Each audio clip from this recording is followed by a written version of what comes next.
Dear Kwentong OFW Admin, ako po si Carol. 40 taong gulang na ako ngayon at isa akong public school teacher sa isang maliit at tahimik na baryo sa Camarines Sur. Mahigit 10 taon na rin akong muling nagtuturo matapos kong pagdaanan ng isang napakahirap na yugto ng buhay ko na hanggang ngayon ay malinaw pa rin sa aking alaala. Sa tuwing nakikita ko ang mga estudyante kong nagsusulat sa pisara, naglalaro sa school grounds kapag recess, at nagkukwentuhan tungkol sa mga pangarap nila sa hinaharap, hindi ko maiwasang isipin kung gaano ako kaswerte na narito pa rin ako at patuloy na nagtuturo. Hindi nila alam na dumating ako sa punto ng buhay ko na hindi ko na akalaing makakabalik pa ako sa loob ng isang classroom. May panahon na naisip kong baka sa ibang bansa na ako tuluyang mapunta at doon na matapos ang lahat para sa akin. 10 taon na ang nakalipas mula nang mangyari ang mga yon. Noong 2016, 30 taong gulang ako at nagtuturo sa isang pampublikong paaralan sa Camarines Sur. Mahal ko ang pagiging guro at matagal ko nang pangarap na magkaroon ng ganitong propesyon. Hindi naging madali para sa akin ang pag-aaral dahil alam kong bawat perang ginagastos ng mga magulang ko ay bunga ng kanilang sariling pagsisikap at pagod. Kaya nang makapasa ako sa board exam at tuluyang makapasok sa public school, malaking bagay yon para sa akin. Pakiramdam ko noon, unti-unti ko nang matutulungan ng pamilya ko at mapapagaan kahit kaunti ang buhay namin. Pero habang lumilipas ang panahon, mas nakita ko kung gaano kahirap ang realidad ng buhay. Ako ang panganay sa aming magkakapatid at ako rin ang tumutulong bilang breadwinner ng pamilya. Ang tatay ko ay namamasada gamit ang tricycle na pinapasadahan lamang niya mula sa isang kakilala sa bayan. Bago siya makapag-uwi ng pera para sa amin, kailangan muna niyang mabuo ang boundary na dapat niyang bayaran bawat araw. Kapag maganda ang pasada, kahit paano ay may naiuuwi siya. Pero kapag umuulan, kakaunti ang pasahero o mahina ang biyahe, may mga araw na halos wala siyang kinikita. At kapag hindi maganda ang pasada, naghahanap siya ng ibang paraan para kumita. Sumasama siya sa mga kakilala niya sa bukid at tumutulong sa pagtatanim o pag-aani ng palay para magkaroon ng dagdag na pera para sa aming mga gastusin sa bahay. Ang nanay ko naman ay naglalabas sa mga kapitbahay at tuwing madaling araw ay bumibiyahe papuntang palengke para magbenta ng gulay. Madalas siyang umuuwi na masakit ang likod at namamaga ang mga kamay, pero hindi ko siya kailanman narinig na nagreklamo tungkol sa hirap ng buhay namin. Lagi lang niyang sinasabi na hanggat magkakasama kami at nakakakain ng 3 beses sa isang araw ay dapat kaming magpasalamat. May 2 pa akong nakababatang kapatid na parehong nag-aaral noon. Ang isa ay nasa kolehiyo at nangangarap maging nurse, habang ang bunso naman ay nasa huling taon ng high school at gusto namang maging engineer balang araw. Tuwing tinitingnan ko silang nag-aaral sa gabi habang nakasindi ang lumang ilaw sa sala, lalo kong nararamdaman ang responsibilidad ko bilang panganay. Hindi sapat ang sahod ko bilang guro para mabago agad ang buhay namin. May mga buwan na pagkatapos, mabayaran ng kuryente, tubig, matrikula ng mga kapatid ko at mga gastusin sa bahay ay halos wala nang natitira sa sweldo ko. Minsan, napipilitan pa akong umutang sa cooperative para lamang mairaos ang mga bayarin. Hindi ko naman yun ikinahihiya dahil alam kong ginagawa ko yun para sa pamilya ko. Pero darating talaga ang panahon na mapapaisip ka kung hanggang kailan mo kakayanin ang ganoong sitwasyon. Unti-unti kong napapansin noon na maraming kakilala naming umalis papuntang ibang bansa bilang domestic helper o factory worker at pagkalipas lamang ng ilang taon ay nakapagpatayo na ng bahay, nakabili ng sasakyan at nakapagpaaral ng mga kapatid. May ilan pa akong dating estudyante na ang mga magulang ay OFW sa Malaysia at sa tuwing kinukwento nila kung paano na bago ng pag-a-abroad ang buhay nila, hindi ko maiwasang isipin kung iyon na rin ba ang sagot sa mga problema namin. Sa umpisa, ay ayaw ko talagang isipin ang pag-a-abroad. Paano ako aalis, gayong buong buhay kong pinangarap maging guro? Paano ko iiwan ang mga estudyanteng tinuturuan ko? Paano ko hahayaang masayang ang propesyong matagal kong ipinaglaban? Pero habang tumatagal, mas lumalakas ang boses ng responsibilidad kaysa sa sarili kong mga pangarap. Hanggang sa isang araw ay may nakapagsabi sa akin tungkol sa isang agency na naghahanap ng mga Pilipinang gustong magtrabaho bilang domestic helper sa Malaysia. Maganda raw ang sweldo at kadalasan ay mabilis makapagpadala ng pera sa pamilya ang mga empleyado roon. Hindi ko agad sinabi sa mga magulang ko ang tungkol sa plano ko dahil alam kong hindi nila iyon magugustuhan.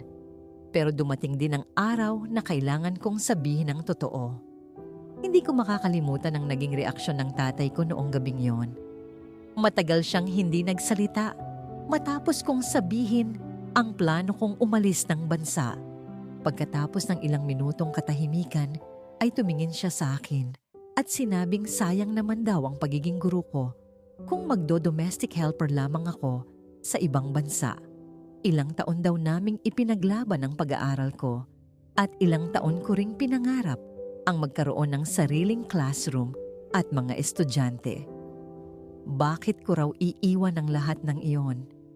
Hindi ko agad siya nasagot noon dahil ang totoo, iyon din ang tanong ko sa sarili ko. Pero sinabi ko sa kanya na ilang taon lang naman ako mawawala. Kapag nakapag-ipon na kami, kapag nakatapos na ang mga kapatid ko, at kapag nakabili na ng sariling tricycle si tatay, babalik din ako sa pagtuturo. Hindi ko iiwan habang buhay ang propesyong mahal ko. Kailangan ko lang talagang magsakripisyo para sa pamilya. Tahimik lamang si nanay habang pinupunasan ng mga luha niya. Alam kong gusto niya akong pigilan. Pero alam din niyang ginawa ko ang desisyong yon hindi para sa sarili ko, kundi para sa aming lahat. Lumipas ang ilang buwan at dumating ang araw ng pag-alis ko. Hanggang na ngayon ay sariwa pa rin sa alaala ko ang araw na yon sa airport. Mahigpit akong niyakap ni nanay bago ako pumasok sa departure area habang paulit-ulit niyang sinasabing mag-ingat ako at huwag pababayaan ang sarili ko. Si tatay naman ay pilit na nagpapakatatag pero kitang-kita ko ang pamumula ng kanyang mga mata habang pinipigilan niyang umiyak sa harap ko. Ang bunso kong kapatid ay tahimik lang na nakatayo sa tabi ko habang hawak ang kamay ko na para bang ayaw niya akong pakawalan. Noon ko unang naramdaman kung gaano kabigat ang maging OFW. Hindi pala simpleng pag-alis lamang ang mangibang bansa. Parang may bahagi ng sarili mo na kailangan mong iwan sa Pilipinas habang umaalis ka para sa mga taong mahal mo. Habang lumilipad ang eroplano papalayo sa bansa, paulit-ulit kong sinasabi sa sarili ko na ilang taon lang naman ito. Kailangan ko lang magtiis ng kaunti at pagkatapos ay babalik din ako sa classroom na iniwan ko. Pagdating ko sa Malaysia ay sinalubong agad ako ng kaba at pangungulila.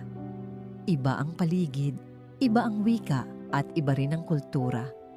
Pakiramdam ko noon ay isa akong batang naligaw sa isang lugar na hindi ko kilala. Pagkatapos ng ilang araw sa agency ay ipinakilala na ako sa una kong employer. Mag-asawa sila at may isang anak na lalaki. Noong una ay inisip kong normal lamang ang pagiging istrikto nila dahil bago pa lamang ako sa trabaho. Sinikap kong matutunan agad ang lahat ng gusto nilang paraan ng paglilinis at pagluluto para hindi ako mapagalitan. Pero habang tumatagal, ay may napapansin akong kakaiba sa lalaking amo. Madalas ko siyang mahuling nakatingin sa akin ng matagal. Kapag naglilinis ako sa sala o naghuhugas ng pinggan sa kusina, pakiramdam ko ay sinusundan ako ng kanyang mga mata kahit wala naman siyang sinasabi. Sinubukan kong baliwalain iyon sa umpisa dahil ayaw kong mag-isip ng masama. Pero isang gabi habang naghuhugas ako ng mga plato, pagkatapos ng hapunan ay bigla siyang lumapit sa likuran ko at inilagay ang kamay niya sa balikat ko. Mabilis akong umiwas at nagkunwaring walang nangyari. Ngumiti lamang siya at umalis na para bang normal lang ang ginawa niya. Akala ko noon ay nagkataon lang yon. Nagkamali ako. Makalipas ang ilang araw ay muli na naman siyang lumapit habang naglilinis ako ng sala at sa pagkakataong iyon ay hinawakan niya ang kamay ko ng mas matagal kaysa sa dapat. Hindi ko alam ang gagawin ko noon. Natakot ako, pero mas natakot akong mawalan ng trabaho. Hindi ko kayang umuwi sa Pilipinas na bigo. Hindi ko kayang sabihin kina nanay at tatay na wala akong naipon para sa kanila. Mas pinili kong manahimik. Mas pinili kong magtiis.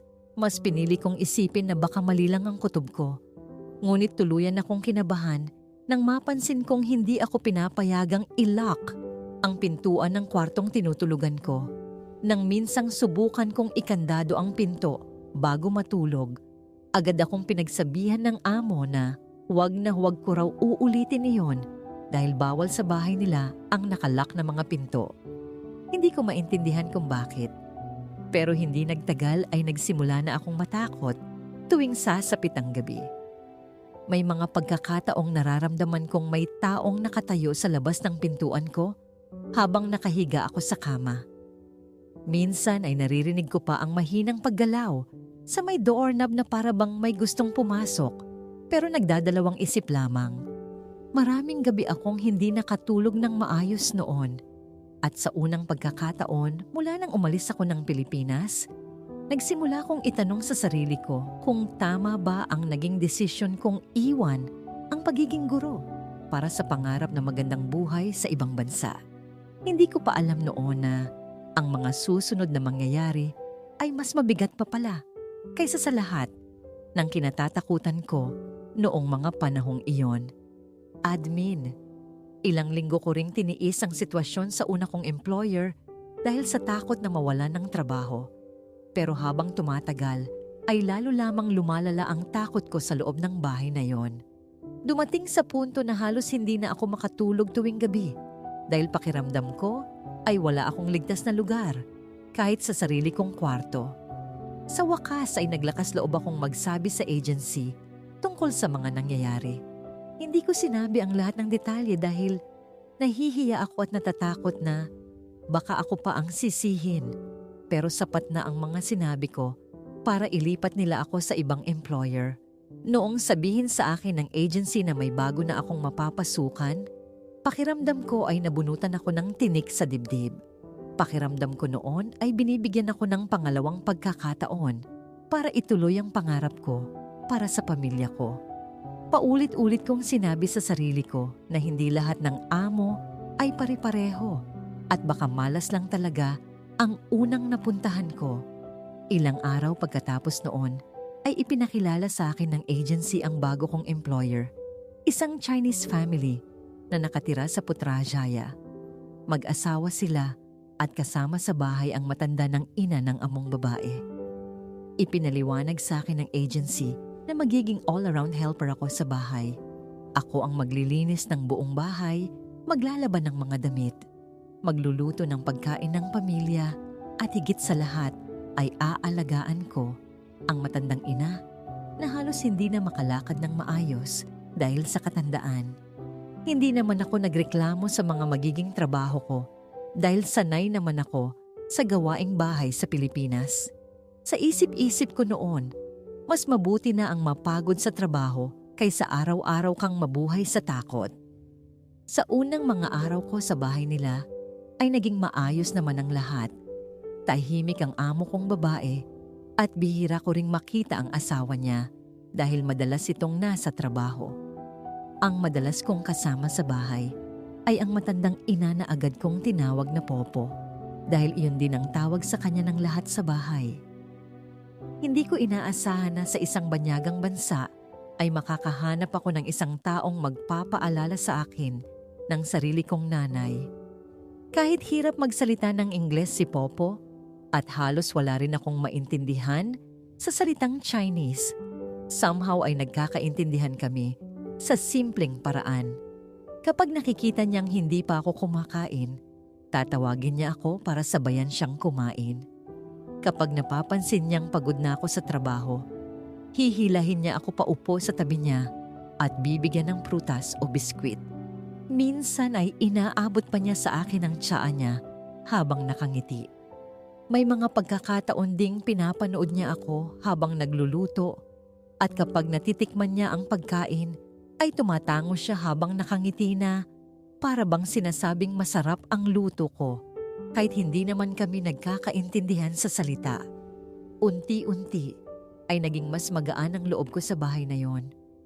Sa unang pagkakataon, mula nang dumating ako sa Malaysia, ay nagsimula akong maniwala na baka magiging maayos na rin ang lahat. Mas naging masipag pa ako sa trabaho dahil gusto kong patunayan sa sarili ko na kaya kong magtagumpay sa ibang bansa. Gigising ako ng maaga para maghanda ng almusal, maglilinis ng bahay, maglalaba, magluluto ng tanghalian, aalagaan si Popo, at saka haharapin ang iba pang gawain hanggang gabi. Pagdating ng unang sweldo ko, ay halos maiyak ako habang nagpapadala ng pera sa Pilipinas. Hindi kalakihan ng halaga, pero alam kong malaking tulong iyon sa pamilya ko. Makalipas ang ilang araw ay nakatanggap ako ng tawag mula sa bunso kong kapatid na halos hindi maitago ang saya dahil nabayaran na raw nila ang matrikula niya sa paaralan. Sinabi rin ni nanay na nakabili sila ng mga gamot ni tatay at nakapagtabi pa sila ng kaunting pera para sa mga susunod na gastusin sa bahay. Noong gabing yun, umiyak ako ng tahimik sa kwarto ko. Sa unang pagkakataon mula nang umalis ako ng Pilipinas, naramdaman kong may bunga pala ang lahat ng sakripisyo ko. Nagsimula akong mangarap muli. Iniisip ko noon na baka ilang taon lang talaga ang kailangan kong tiisin at pagkatapos ay makakauwi na rin ako para bumalik sa pagtuturo. Pero habang lumilipas ang mga buwan, ay unti-unti kong napansin ang pagbabago sa pakikitungo sa akin ng among babae. Noong una ay simpleng pagsita lamang sa maliliit na pagkakamali. Kapag may naiwan akong baso sa mesa o hindi eksakto ang pagkakatupi ko ng damit, napapansin kong tumataas agad ang boses niya. Hindi ko na lamang yung pinapansin dahil iniisip kong baka ganun lang talaga siya magtrabaho. Pero habang tumatagal, ay lalo pang lumalala ang sitwasyon. Minsan ay pinagsasabihan niya ako sa harap mismo ni Popo na para bang wala akong alam gawin ng tama. May mga pagkakataong uulitin niya ang utos niya nang paulit-ulit na para bang hindi ko siya naiintindihan kahit ginagawa ko naman agad ang gusto niya. Kapag hindi niya gusto ang luto ko, itutulak niya palayo ang plato at sasabihing sayang lang ang mga sangkap na ginamit ko. Kapag hindi sapat ang kinang ng sahig matapos kong magmop, sasabihin niyang tamad daw ako at hindi ko deserve ang sweldo ko. Unti-unti ay nawawala ang kumpiyansa ko sa sarili. Minsan naiisip ko kung paano nangyari na mula sa pagiging guro na nagtuturo sa harap ng klase ay naging isang taong takot na takot magkamali sa bawat galaw niya. Mas lalo akong nabahala nang simulang limitahan ng amo ko ang paggamit ko ng cellphone. Sa umpisa ay pinapayagan pa niya akong tumawag sa pamilya ko tuwing gabi pagkatapos ng trabaho. Kalaunan ay naging isang beses kada linggo na lamang yon. Hanggang sa dumating ang panahon na kailangan ko pang humingi ng pahintulot bago ko magamit ang sarili kong cellphone. May mga pagkakataong sasabihin niyang masyado raw akong maraming kausap sa Pilipinas kaya nawawala ang focus ko sa trabaho. Kapag matagal akong nakikipag-usap sa pamilya ko, kinabukasan ay malamig ang pakikitungo niya sa akin. Unti-unti ring naging kontrolado ang halos lahat ng galaw ko sa loob ng bahay. Kailangan kong ipaalam kung pupunta ako sa likod ng bahay para magsampay ng damit. Kailangan kong magsabi kapag pupunta ako sa tindahan sa labas para bumili ng kailangan sa kusina. Pati ang oras ng pagkain ko ay parang kailangan ko nang ipagpaalam sa kanya. Noong mga panahong iyon ay nagsimula na namang bumalik ang pakiramdam na matagal kong sinubukang kalimutan mula sa una kong employer. Iyong pakiramdam na para bang hindi ka tao, kundi isang bagay na pagmamay-ari ng ibang tao. Isang gabi habang pinapainom ko ng gamot si Popo, ay hinawakan niya ang kamay ko at matagal akong tiningnan. Hindi ko alam kung naiintindihan ba niya ang mga pinagdadaanan ko, pero para bang alam niyang may mabigat akong dinadala sa loob ko. Ngumiti lamang siya at marahang tinapik ang kamay ko. Sa isang bahay na unti-unti na namang nagiging malamig para sa akin, si Popo lamang ang natitirang nagpapaalala sa akin na may kabutihan pa ring natitira sa mundo. Pero hindi ko alam noon na hindi magtatagal at mawawala rin sa akin ang tanging kakampi ko sa bahay na yon. Admin, matapos ang mga unang buwan ko sa bahay na yon, mas lalo kong nakilala ang totoong ugali ng among babae ko. Kung noong una ay iniisip kong istrikta lamang siya, kalaunan ay napagtanto kong iba na pala ang nangyayari. Hindi na simpleng pagsita o pagdidisiplina sa trabaho ang ginagawa niya. Unti-unti na itong naging pangmamaliit sa pagkatao ko. May mga araw na paggising ko pa lamang sa umaga ay galit na agad siya sa akin kahit wala naman akong nagagawang mali.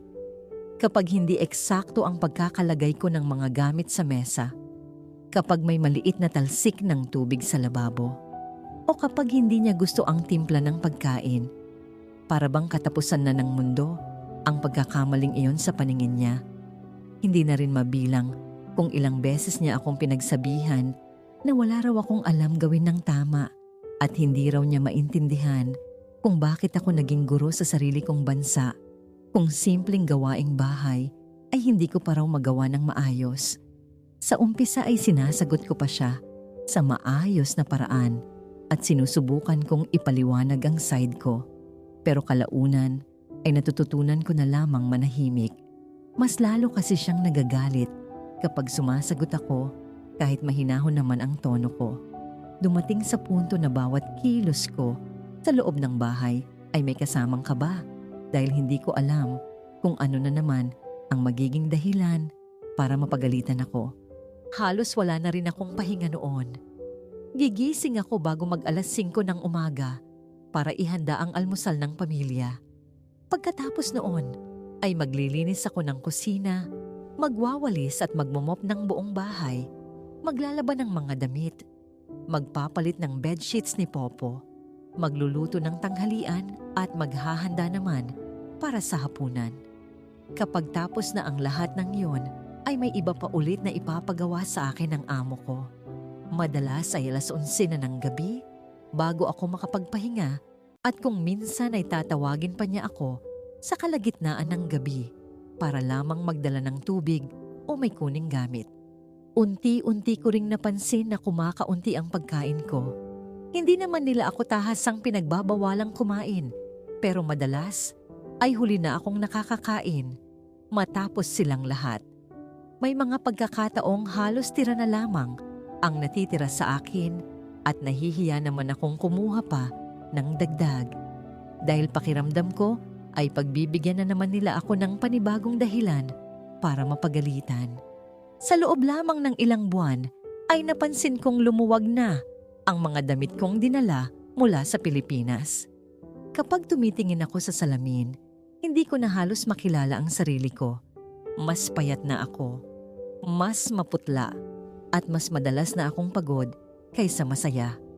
Minsan ay napapansin ko na lang na nanginginig na pala ang mga kamay ko habang naghihiwa ng gulay sa kusina dahil sa puyat at gutom.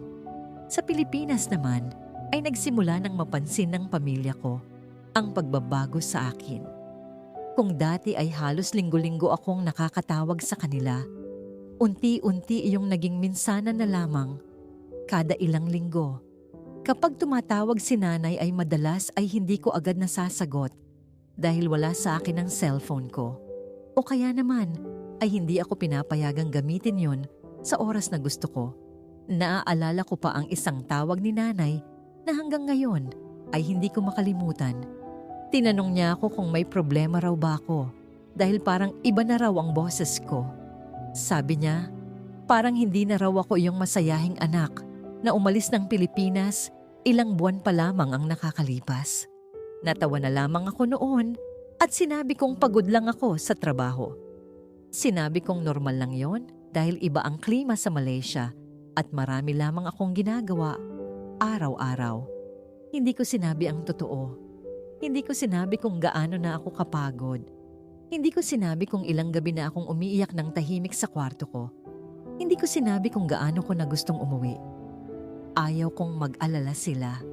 Ayaw kong maramdaman nilang nagsakripisyo ako nang wala rin palang patutunguhan.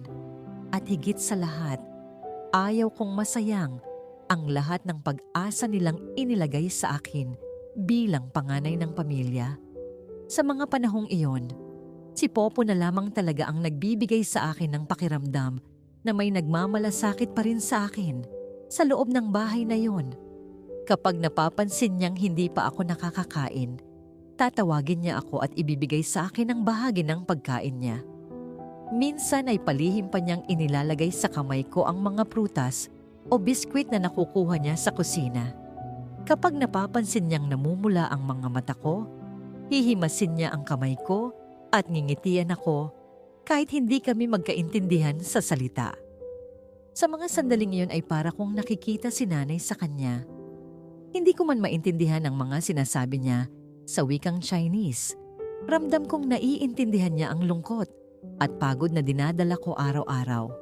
Pero isang umaga ay bigla na lamang nagbago ang lahat.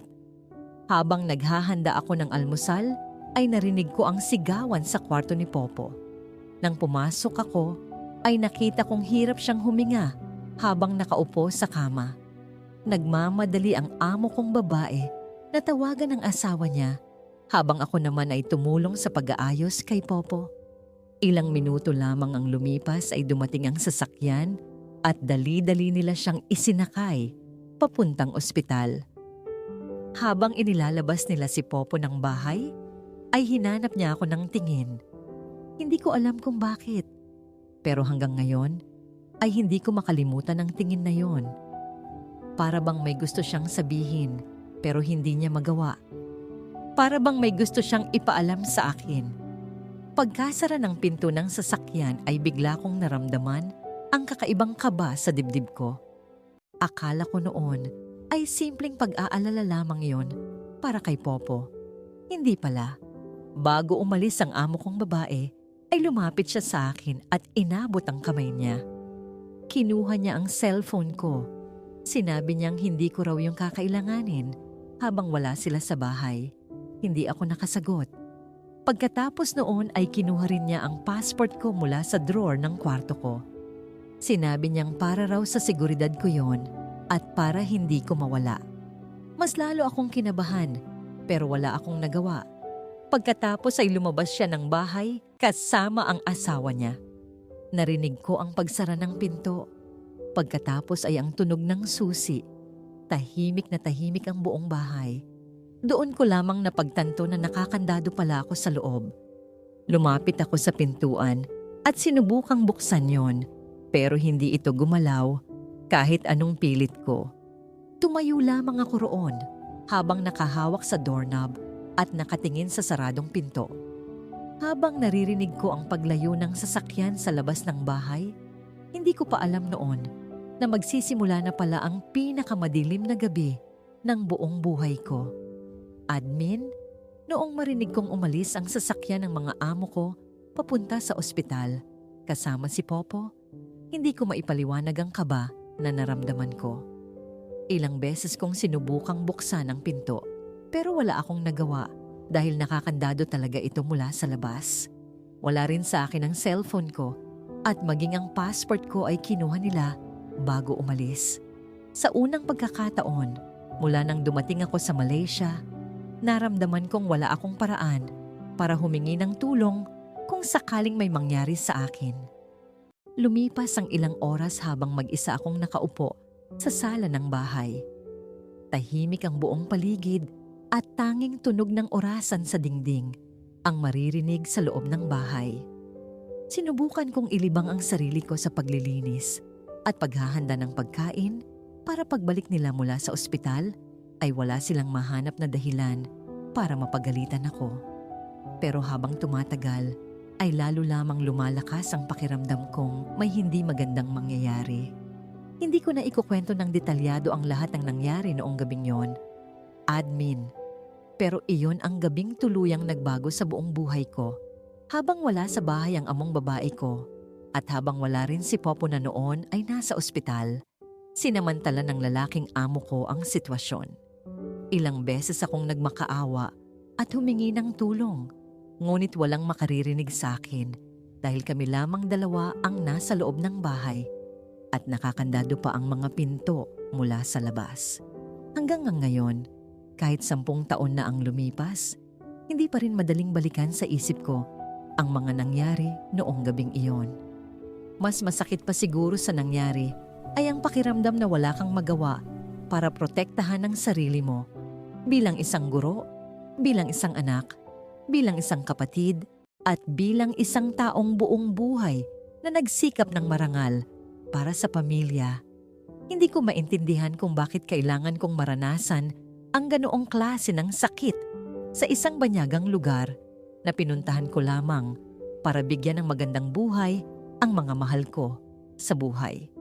Nang makauwi ang among babae ko mula sa ospital, mabilis niyang napansin na may nangyaring hindi normal sa loob ng bahay.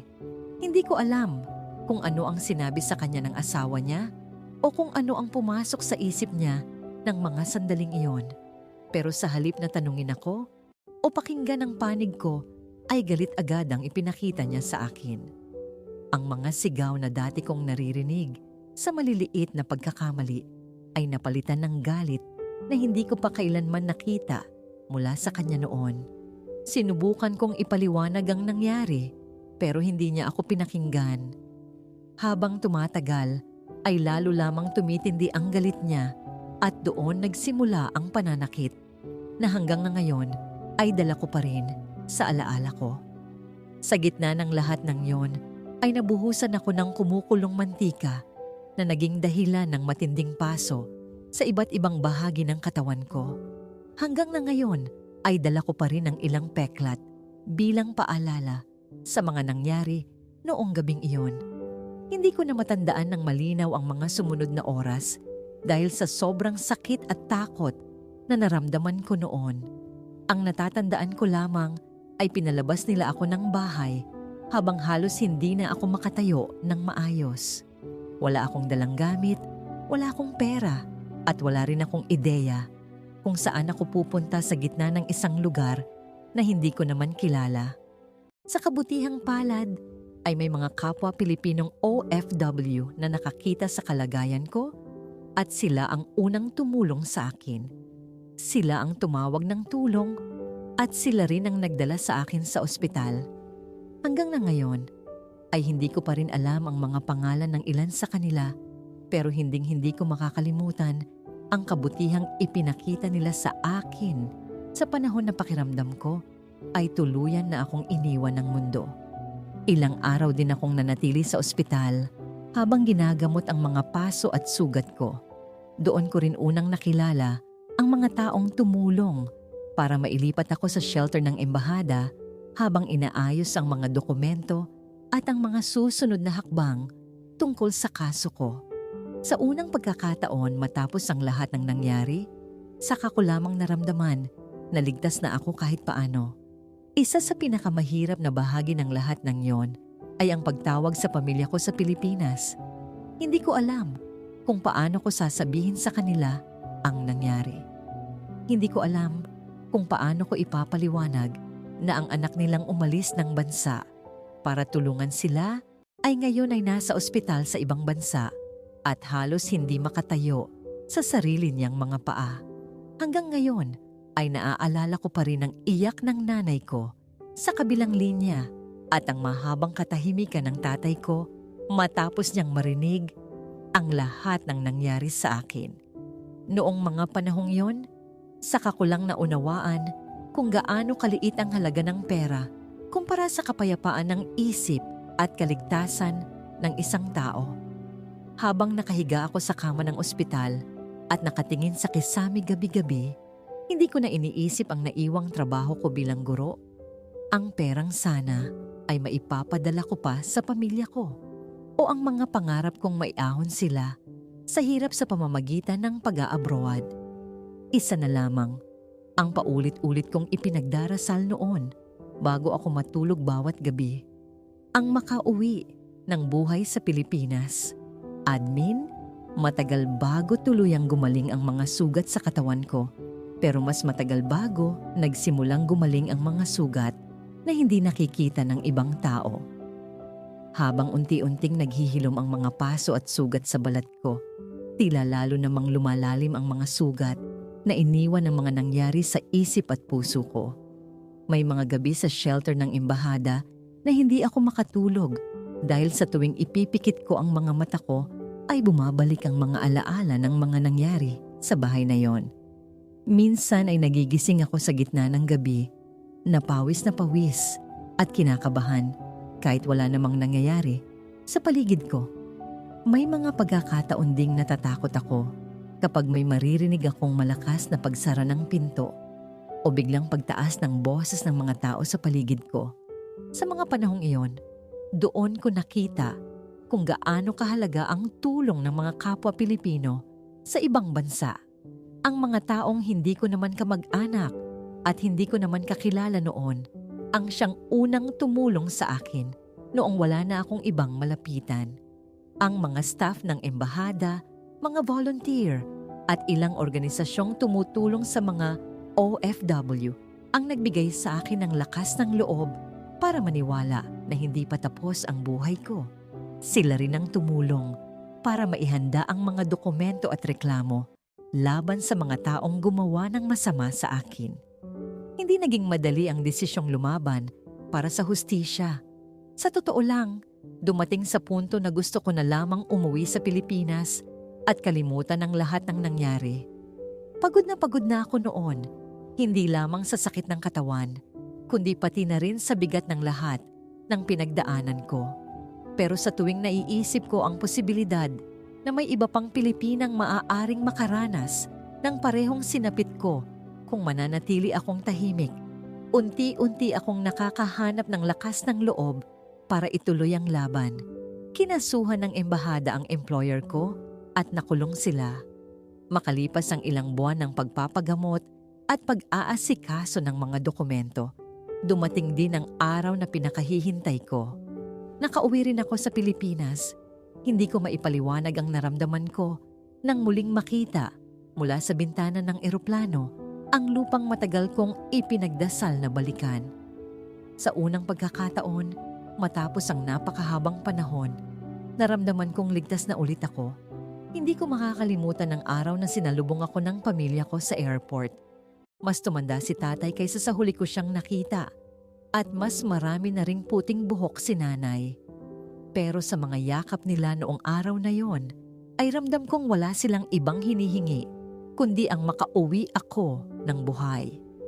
Walang nagsalita ng matagal habang magkakayakap kami dahil sapat na ang presensya ng bawat isa para maintindihan namin ang lahat ng hindi namin kayang sabihin sa mga oras na yon. Hindi naging mabilis ang pagbabalik ko sa normal na buhay. May mga buwan na halos ayaw kong lumabas ng bahay. May mga pagkakataong natatakot akong makakita ng mga banyaga sa terminal o sa palengke dahil kusa akong naaalala ang mga nangyari sa Malaysia. Minsan ay natatakot akong maiwan mag-isa sa isang kwarto. Minsan naman ay nagigising ako sa gabi at ilang minuto bago ko maalalang nasa bahay na pala ako sa Pilipinas at wala na ako sa bansang matagal kong kinatakutan.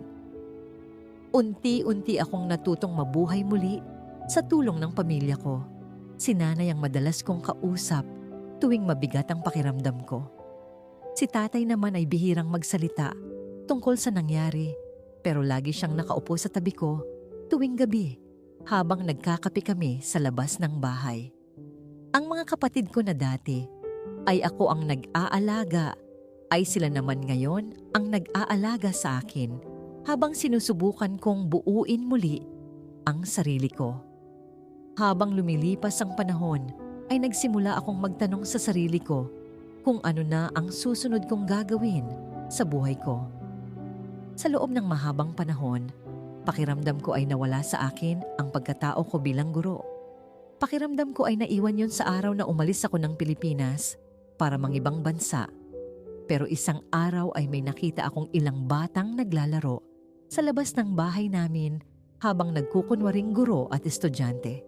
Hindi ko alam kung bakit, pero bigla kong naalala kung gaano ko kamahal ang pagtuturo at kung gaano ko ito na-miss sa loob ng maraming taon.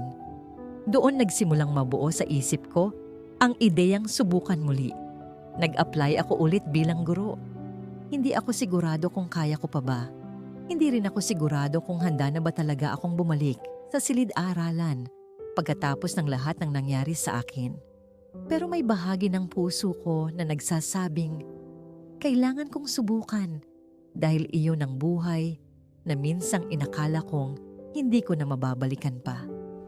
Hanggang sa dumating ang araw na muli akong tumayo sa harap ng isang classroom. Hindi ko maipaliwanag ang naramdaman ko noong una kong marinig ulit ang ingay ng mga estudyante, ang tunog ng mga lapis sa papel at ang simpleng pagbati ng "Good morning, ma'am" mula sa mga batang nakatingin sa akin. Noong araw na yon, saka ko lamang tunay na naramdaman na nakauwi na talaga ako. At ngayon, 10 taon matapos ang lahat ng nangyari, narito pa rin ako sa parehong probinsyang minsan kong iniwan para hanapin ang mas magandang buhay sa ibang bansa. Nasa loob ako ng silid-aralan habang pinapanood ang mga estudyante kong nagtatawanan, nangangarap at nagpaplano para sa kinabukasan nila. Minsan ay napapangiti na lamang ako habang pinagmamasdan sila dahil may panahon sa buhay ko na akala ko hindi ko na makikita muli ang ganitong mga eksena. Akala ko noon ay katapusan ko na. Akala ko noon ay ang halaga ng isang tao ay nasusukat sa perang na iuuwi niya sa pamilya niya. Pero may itinuro sa akin ang buhay na hindi ko natutunan sa anumang libro o silid-aralan. Hindi kailanman nasusukat ang halaga ng isang tao sa laki ng kinikita niya o sa dami ng perang na ipapadala niya sa mga mahal niya sa buhay. Mas nasusukat ito sa kakayahan niyang bumangon pagkatapos ng pinakamabibigat na pagsubok at sa tapang niyang magsimulang muli kahit ilang beses siyang nadurog ng buhay. At sa bawat araw na pumapasok ako sa classroom bilang si Teacher Carol, pinapaalalahanan ko ang sarili ko na minsan ay muntik ko nang mawala ang lahat, pero binigyan pa rin ako ng pagkakataong magsimula ulit. Marahil hindi ko na mababago ang mga nangyari, 10 taon na ang nakalipas. Pero sa bawat batang natuturuan ko ngayon, sa bawat pangarap na natutulungan kong mabuo, at sa bawat araw na muli akong nakakatayo sa harap ng pisara, alam kong unti-unti ko ring nabubuo muli ang bahagi ng sarili kong minsang nawala. At para sa akin, sapat na yon para masabi kong sa kabila ng lahat ng nangyari, nakabalik din ako sa lugar kung saan dito ako nabibilang. Maraming salamat po, mga kabayan. Ang kwento ni Teacher Carol ay isang paalala na hindi lahat ng nangingibang bansa ay naghahanap ng marangyang buhay. Marami sa ating mga OFWs ang umaalis, hindi dahil gusto nilang iwan ang kanilang pamilya, kundi dahil gusto lamang nilang bigyan ng mas magandang kinabukasan ang mga mahal nila sa buhay. Sa likod ng mga nangiti sa video calls at mga perang ipinapadala buwan-buwan, ay may mga sakripisyo, luha at takot na hindi nakikita ng marami. Sa kabila ng lahat ng pinagdaanan ni Carol, pinili niyang bumangon at magsimulang muli. Hindi niya hinayaang ang pinakamadilim na kabanata ng kanyang buhay ang magtakda ng kanyang kinabukasan. Sa halip, bumalik siya sa propesyong pinakamamahal niya at muling naging inspirasyon sa mga batang nangangarap para sa kanilang kinabukasan. Para sa ating mga kababayang OFW na kasalukuyang nasa ibang bansa, nais naming ipaalala na hindi kayo nag-iisa. May mga kababayan kayong handang makinig, tumulong, at umalalay sa inyo sa oras ng pangangailangan. At ngayon mga kabayan, gusto naming malaman kung saang bansa ninyo pinapanood ang ating mga kwento. I-comment ninyo sa ibaba kung nasaan kayo ngayon para mabati natin kayo sa susunod naming mga videos. Ipaalam ninyo sa amin dahil masaya naming makita kung gaano kalawak ang ating pamilyang OFW sa iba't ibang panig ng mundo. Maraming salamat sa pakikinig hanggang sa dulo ng kwentong ito. Sa buhay ng isang OFW, hindi lang trabaho at pagod ang kalaban, kundi pati lungkot, pangungulila, at mga panahong hindi na natin maibabalik pa. Kung meron din kayong kwento bilang OFW tungkol sa sakripisyo, pamilya, pag-ibig, tagumpay, o pagkawala, pwede ninyo itong ipadala dito sa aming channel. Maaring ang kwento ninyo na ang susunod naming maibahagi. Ingat palagi mga kabayan, saan mang panig kayo ng mundo. Thanks for watching and we'll see you in the next video.